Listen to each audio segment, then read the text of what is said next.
Hey guys, welcome back to Farmstead Forge. Boys, my mom would say God painted us a pretty one this morning. So today I'm going to forge a set of socket tongs to help me with a challenging project that I've been working on. I'm just going to use a set of tong blanks that I've already made on my power hammer. I made these with my little tong die. It's a 1 die 3 steps. If you haven't seen that video, I'll put a card up for that. Since socket tongs are different top and bottom, I'll do one jaw and then the other, and then I will link to videos on how to do each jaw. That's a tutorial if somebody's having trouble with that. If you don't know what socket tongs are, I will demonstrate those in the end of the video.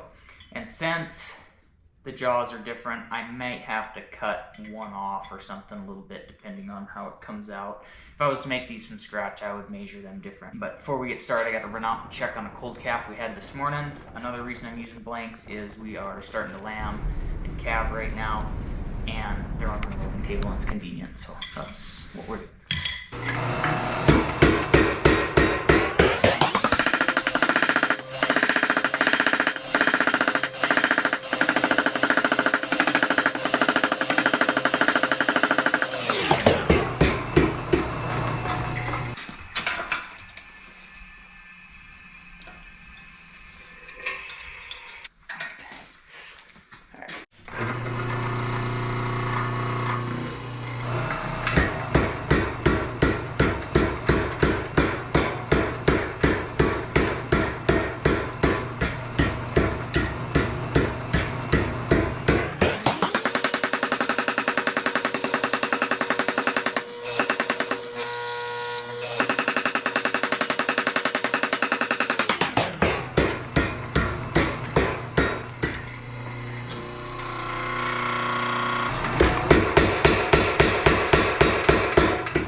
Because these are working with delicate stock, this jaw can be quite thin.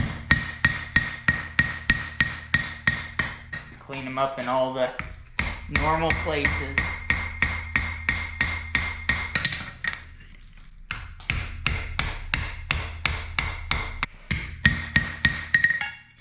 Probably have to do some filing on that guy.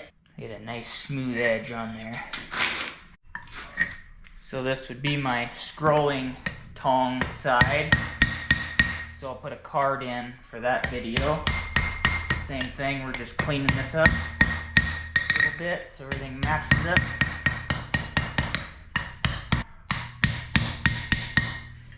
And we'll do a quick check on them. Like I said, because these were different size, or the same size tongs, and we're making 2 different tongs, I'm a little bit long on this guy. And I can clean that up, but I might just leave it because it's really not the end of the world if that's a little longer for these guys' job. It's looking like I'm about in the center. That's good. With a little cleanup right through here, I will be, I think. I am going to clean this one up at least before I make my bend, because I just got a little bit of smash there. We might have to clean it up again before we put them together, but I don't want this in the way. Oh, I took that burr off, so it's just a nice edge right there. Alright, so instead of making a V-bit style, we're going to make a rounded jaw.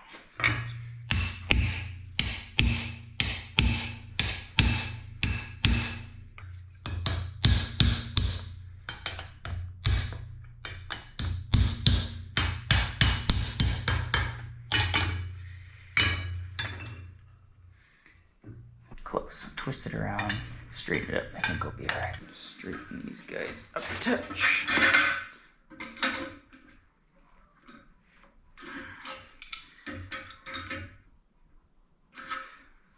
And that looks pretty good. Make sure and take this edge off. Want any sharp edges on this guy. This side is off just a tiny bit. I'm gonna put it on here and I'm gonna hit just ahead of my anvil.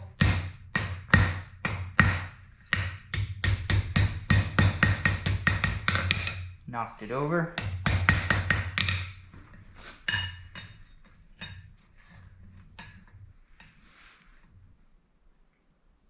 And I'm pretty centered now.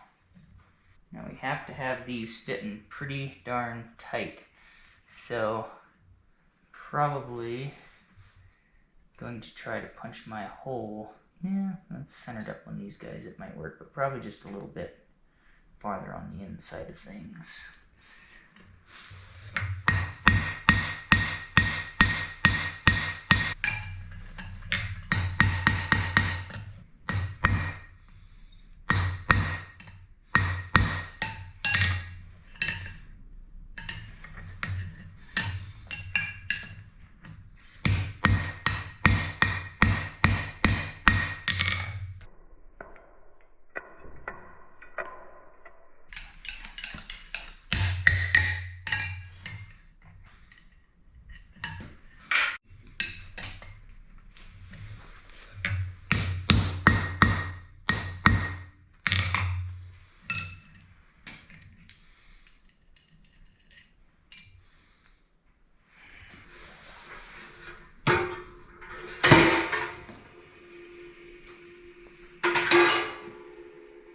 Alright, so like always, I had to clean up just a little bit right here because I did punch my rivet farther in from center, so I had a little more material out here. So I had to clean that up just so I wasn't binding on there.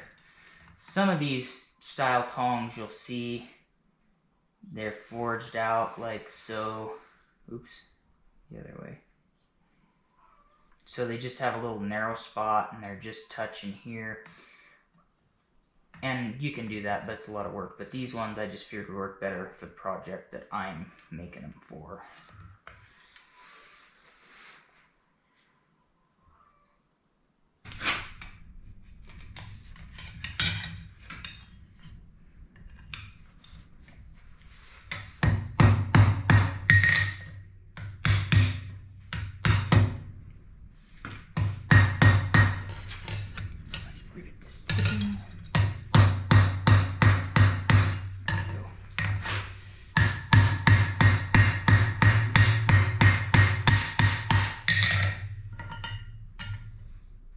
Actually don't need much. So like always, you guys know this, but don't open them up till you heat them up if you're new to tong making.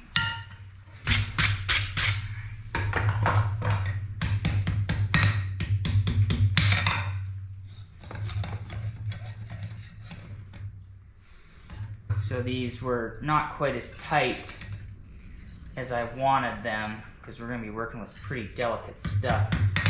So I just carefully, very carefully put them in my vise, and then I just pulled my reins apart a little bit, and that just gave me the width that I wanted. Of course I'll beeswax these, but I'm not going to show it, but handy little tip, you can melt beeswax on a nail. Just works pretty nice.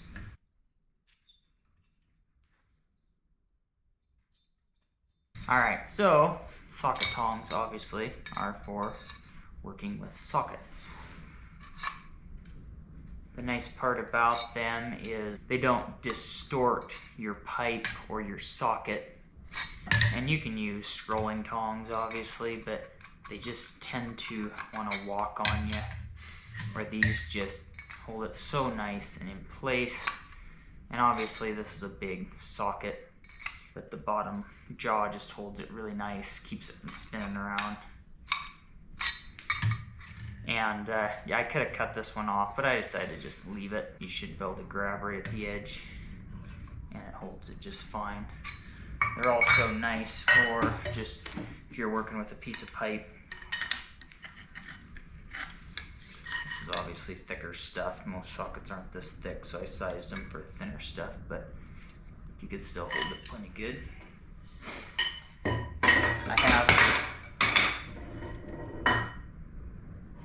I have a project that I'm working on that's a historical tool, and the way they forge the socket is interesting to me.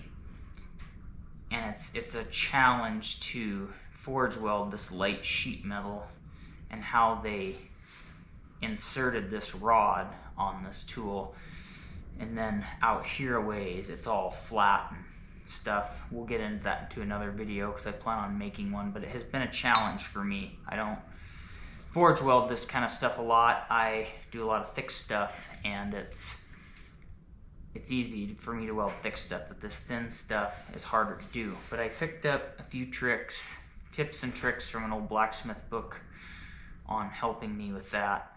So maybe we'll get into that in another video.